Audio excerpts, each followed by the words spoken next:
तो अभी हम लोग देखेंगे टॉपिक ह्यूमरस का distal fracture, humerus distal fracture, distal fracture. तो ह्यूमरस का डिस्टल फ्रैक्चर हम लोग देखेंगे। तो बेसिकली सबसे पहले अगर डिस्टल फ्रैक्चर बताऊँ, सबसे पहले यहाँ पे क्या होता है, यहाँ पे ह्यूमरस बनाऊँ तो ये बेसिकली यहाँ पे अपने को पता है, यहाँ पे बेसिकली यहाँ पे सॉरी यार ये क्या बन गया, चलो कोई ना, इसको इससे समझ लेने का कि सपोज ये यहाँ पे इसका हेड है, ह्यूमरस का हेड है, और यहाँ पे बेसिकली 2 ट्यूबरकल होते हैं, ये यहाँ पे लेसर ट्यूबरकल और ये ग्रेटर ट्यूबरकल, इनके बीच में होता है सल्कस, इंटर ट्यूबरकल सल्कस, ये हो गया। और यहाँ पे होता है सर्जिकल नेक, और ये पूरा क्या है, शाफ्ट है, ट्यूबुलर स्ट्रक्चर जो कि क्या है, शाफ्ट है। और ये यहाँ पे होता है मीडियल एपिकोंडाइल और ये लेटरल एपिकोंडाइल, और इसके ऊपर जो होता है थोड़ा सा इसको उभार होता है, इसको बोलते हैं सुप्राकोंडाइल, इसको सुप्राकोंडाइल। कौन सा सुप्राकोंडाइल, ये मीडियल और ये लेटरल। और यहाँ पे बेसिकली होता है कैपिचुलम, और यहाँ पे होता है बेसिकली यहाँ पे क्या, मीडियली ये कैपिचुलम है, ये कैपिचुलम है, और कैपिचुलम से क्या अटैच होगा, रेडियस का हेड अटैच होगा, रेडियस का हेड। और यहाँ पे बेसिकली क्या होता है, ये होता है ट्रोक्लिया। अब देखो ट्रोक्लिया के ना आगे, ट्रोक्लिया के आगे, अगर इधर बताऊँ, ट्रोक्लिया के आगे होता है क्या, ट्रोक्लिया के आगे होता है ओलेक्रॉन फोसा, ओलेक्रॉन फोसा। और ट्रोक्लिया के पीछे होता है क्या, ट्रोक्लिया के पीछे अगर इसको मैं रफ कर दूँ तो ट्रोक्लिया के पीछे, ये ट्रोक्लिया हो गया, ट्रोक्लिया के पीछे होता है ओलेक्रॉन फोसा, और यहाँ पे होता है, यहाँ पे कोरेनॉइड फोसा, कोरेनॉइड फोसा, कोरेनॉइड फोसा। तो ओलेक्रॉन फोसा से क्या अटैच होता है, अल्ना का ओलेक्रॉन प्रोसेस अटैच होता है। ओलेक्रॉन प्रोसेस कुछ नहीं है, ओलेक्रॉन प्रोसेस क्या है, अल्ना का एक अल्ना जो बोन है उसी का पार्ट है। और जो कोरेनॉइड फोसा, इससे अल्ना का कौन सा अटैच होता है, इससे अल्ना का कोरेनॉइड प्रोसेस अटैच होता है, कोरेनॉइड प्रोसेस। तो जब भी हम लोग फ्लैश करते हैं ना, तो ये जो गड्ढा है, गड्ढे के अंदर ये चले जाता है, इसका स्ट्रक्चर, अल्ना का स्ट्रक्चर चले जाता है जब हम फ्लैक्स करते हैं।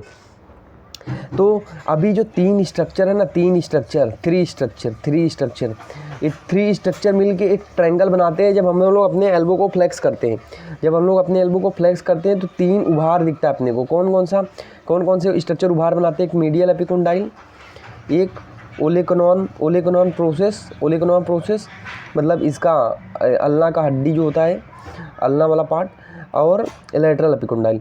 तो ये तीनों मिलके क्या बनाते हैं, एक उभार बनाते हैं, ट्रायंगल जैसा उभार बनाते हैं ये। और अगर हम लोग रिलैक्स करते हैं तो एक लाइन में आ जाते हैं, एक लाइन में आ जाते हैं अगर हम लोग रिलैक्स कर देते हैं एल्बो को। ये हो गया। अब बेसिकली क्या हो गया, अगर क्या हो गया, एल्बो डिसलोकेट हो गया, सपोज एल्बो डिसलोकेट हो गया, तो क्या हो जाता है, ये जो ट्रायंगल है बिगड़ जाता है, ये ट्रायंगल क्या है, बिगड़ जाता है।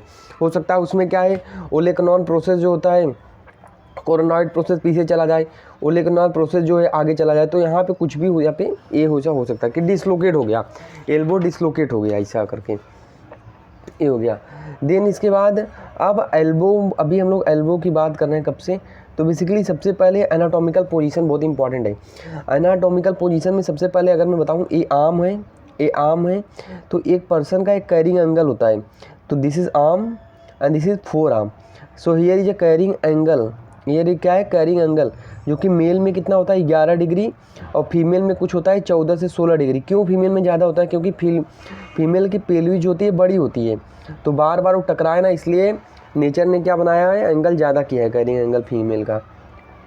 अब क्या होता है कि ये 2 टर्म आते हैं अपने, 2 टर्म आते हैं, ये जो देखो, ये आर्म और ये फोर आर्म और ये एल्बो, इसके बीच में जो एंगल बन रहा है वो क्या है, बेसिकली कैरिंग एंगल। अब एक होता है वल्गस, तो वल्गस का मतलब क्या होता है, वल्गस का मतलब क्या होता है, जो कैरिंग एंगल है, कैरिंग एंगल क्या हो जाना है, इंक्रीज हो जाना। मतलब इसका मतलब क्या होता है कि मिड लाइन से जॉइंट का निचला पोर्शन क्या होना, दूर जाना। तो क्या होता है, मिड लाइन से, मतलब mid line, this is mid line से सपोज ये आर्म हो गया, ये अपना एल्बो हो गया, तो मिड लाइन से जॉइंट का निचला पोर्शन दूर जाना, तो ये अपना कैरिंग एंगल यहाँ पे क्या हो गया, इंक्रीज हो गया। तो ये फोर आर्म और ये आर्म, तो देखो यहाँ पे कैरिंग, ये जॉइंट का निचला हिस्सा मतलब फोर आर्म, वो क्या हुआ, दूर जा रहा है। और एक होता है वल्गस हो गया, एक होता है वायरस का मतलब मिड लाइन से जॉइंट का निचला हिस्सा पास आना, तो इसमें कैरिंग एंगल इसमें डिक्रीज हो जाता है वायरस में। तो ये एल्बो हो गया और ये अपना फोर आर्म, तो देखो ये कैरिंग एंगल क्या हो गया, रिड्यूस हो गया। तो this is valgus, this is virus, तो ये हो गया। अभी हम लोग एक टॉपिक सबसे इंपॉर्टेंट, एक और टॉपिक यहाँ पे देख रहे हैं, सुप्राकोंडाइलर फ्रैक्चर, कोंडाइलर फ्रैक्चर। तो यार सबसे पहले सुप्राकोंडाइलर फ्रैक्चर मैंने बता दिया क्या। सुप्राकोंडाइलर मतलब वही जो मीडियल और लेटरल एपिकोंडाइल के बीच में होगा। तो सबसे पहले प्रेजेंटेशन कैसा रहेगा, वो स्वेलिंग लेके आएगा जॉइंट के आसपास, वो स्वेलिंग लेके आएगा ज्वाइन के आसपास, स्वेलिंग लेके आएगा। याद रखना यहाँ पे ट्रायंगल इंटैक्ट रहेगी, क्यों? क्योंकि यहाँ पे मीडियल और लेटरल एपिकोंडाइल पे कोई असर नहीं पड़ा है, तो ट्रायंगल इंटैक्ट रहेगी। तो सिर्फ क्या फ्रैक्चर रहेगा यहाँ पे, सिर्फ फ्रैक्चर रहेगा, सुप्राकोंडाइलर फ्रैक्चर दिखेगा अपने को। और यहाँ पे क्या होगा, पीछे की तरफ स्वेलिंग होगा, वहाँ पे पीछे की तरफ उभार रहेगा। तो बैक साइड में क्या रहेगा, उभार रहेगा। उभार मतलब वहाँ पे क्या रहेगा, वहाँ पे स्वेलिंग रहेगा। और वहाँ पे ड्यू टू ब्लड कलेक्शन वहाँ पे हम लोग को क्या मिलेगा, इकाईमोसिस वहाँ पे अपने को देखने को मिल सकता है। ये हो गया। तो पेशेंट स्वेलिंग लेके आएगा पेशेंट। और बैक साइड में अपने को क्या मिलेगा, बैक साइड में भी वहाँ पे क्या एक्सटेंशन मिलेगा थोड़ा सा, क्योंकि वहाँ पे ब्लड कलेक्शन वगैरह स्वेलिंग हो गई है। और वहाँ पे क्या होगा, ब्लड कलेक्शन की वजह से क्या होगा, इकाईमोसिस दिखेगा वहाँ पे। अब हम लोग सबसे पहले जब पेशेंट आएगा तो हम लोग क्या देखेंगे, उसका न्यूरोवेस्कुलर एग्जामिनेशन करेंगे, न्यूरोवेस्कुलर एग्जामिनेशन। तो हम लोग यहाँ पे सबसे ज़्यादा जो सुप्राकोंडाइलर अगर फ्रैक्चर होता है ना, तो सबसे ज़्यादा चांस होता है किसका फ्रैक्चर होने का, कौन से आर्टरी का, ब्रेकियल आर्टरी। ये ब्रेकियल आर्टरी का सबसे ज़्यादा चांस होता है डैमेज होने का। और नर्व की बात करूँ तो नर्व में मीडियन नर्व का डैमेज होने का चांस ज़्यादा होगा। तो यार अपने को जैसे अभी मैं पता है, अगर जैसे बना दूँ तो ये 5 उंगली जैसे बना दूँ, तो ये सपोज मैं अंगूठा ले रहा हूँ, मोटा तो ये हो गया, पर ये अंगूठा है अपना, ये अंगूठा हो गया, फिर उसके बगल का 1 2 3। तो यहाँ से यहाँ तक ना अपने को कौन सप्लाई करता है, अगर मैं इसको ये कौन सा पोजीशन है, सुपिनेशन पोजीशन में रख रहा हूँ इसको मैं, तो ये यहाँ से यहाँ पे मीडियन नर्व सप्लाई करती है, मीडियन नर्व। और यहाँ पे कौन सप्लाई करता है, बेसिकली अल्नर नर्व और मीडियन नर्व। तो यार अगर मीडियन नर्व डैमेज होगा तो यहाँ का सेंसेशन क्या हो जाएगा, लॉस हो जाएगा, या फिर नमनेस वगैरह फील होगी। अब अगर इसी को मैं उल्टा कर दूँ मतलब प्रोनेशन में कर दूँ, तो यहाँ पे रेडियल नर्व हो जाएगा और ये अल्नर नर्व रहेगा। अब ये हो गया। अब दूसरा अपने को पता होना चाहिए कि जो लेटरल एपिकोंडाइल है, लेटरल एपिकोंडाइल के पीछे से अपनी कौन सी नर्व जाती है, रेडियल नर्व। ये भूलने का नहीं, ये कभी नहीं भूलने का। और मीडियल एपिकोंडाइल के पीछे से कौन सी नर्व जाती है, अल्नर नर्व। और एल्बो के आगे से जाती है अपनी कौन सी, मीडियन नर्व। तो ये याद रखने का, लेटरल एपिकोंडाइल के पीछे से रेडियल नर्व जाएगी, मीडियल एपिकोंडाइल के पीछे से अल्नर नर्व, और एल्बो के आगे से मीडियन नर्व जाएगी। अब क्या होता है, अभी हम लोग देखते हैं डिस्प्लेसमेंट। तो हम लोग डिस्प्लेसमेंट देखते हैं कि अभी जो फ्रेगमेंट है वो डिस्प्लेस हो गया। मतलब फ्रेगमेंट क्या हो गया, जैसे यहाँ पे कि यहाँ पे सपोज इसको मैं बताता हूँ कि सपोज यहाँ पे डिस्प्लेसमेंट अगर हम लोग को कमेंट करना है कि डिस्प्लेसमेंट अगर कमेंट करना है, तो हम लोग डिस्टल फ्रेगमेंट का डिस्प्लेसमेंट हम लोग प्रॉक्सिमल के कंपेयर में करेंगे। तो हम लोग डिस्टल फ्रेगमेंट है, डिस्टल फ्रेगमेंट का डिस्प्लेसमेंट हम लोग किसके करेंगे, प्रॉक्सिमल के रिलेशन में करेंगे। ये बहुत इंपॉर्टेंट है। तो इसमें 2 पार्ट आता है, एक होता है यहाँ पे एक्सटेंशन और एक होता है यहाँ पे फ्लेक्शन। तो एक्सटेंशन का मतलब क्या होता है, डिस्टल फ्रेगमेंट एंटीरियर कोर्टेक्स के कितने पीछे जा रहा है, इसको हम लोग बोलते हैं एक्सटेंशन। और फ्लेक्शन का मतलब जस्ट अपोजिट कि डिस्टल फ्रेगमेंट प्रॉक्सिमल पोर्शन या फिर प्रॉक्सिमल फ्रेगमेंट कोर्टेक्स के कितने आगे जा रहा है, तो उसको हम लोग बोलते हैं फ्लेक्शन। तो सबसे ज़्यादा कॉमन कौन सा होता है, एक्सटेंशन 90% कॉमन होता है।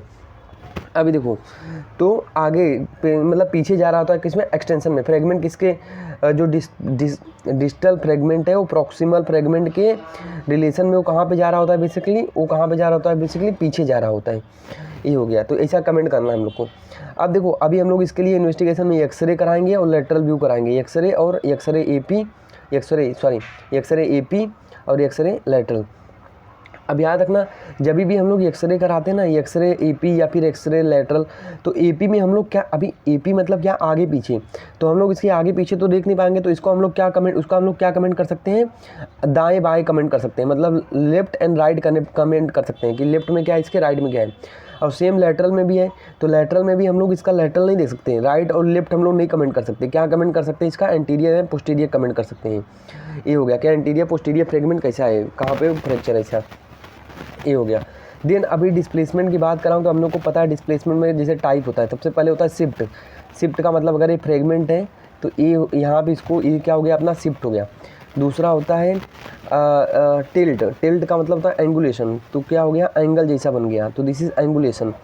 और थर्ड होता है बेसिकली रोटेशनल। तो रोटेशनल का मतलब ये फ्रेगमेंट है और ये वाला फ्रेगमेंट इसका आगे वाला भाग पीछे हो गया इधर पे और इसका पीछे वाला भाग आगे हो गया, तो इसको बोलते हैं रोटेशनल। ये हो गया, हम लोग ने देख लिया। अब हम लोग देखते हैं रिडक्शन। अब हम लोगों ने रिडक्शन करना है, तो पेशेंट आएगा उसका रिडक्शन करना, तो वो स्वेलिंग लेके आया।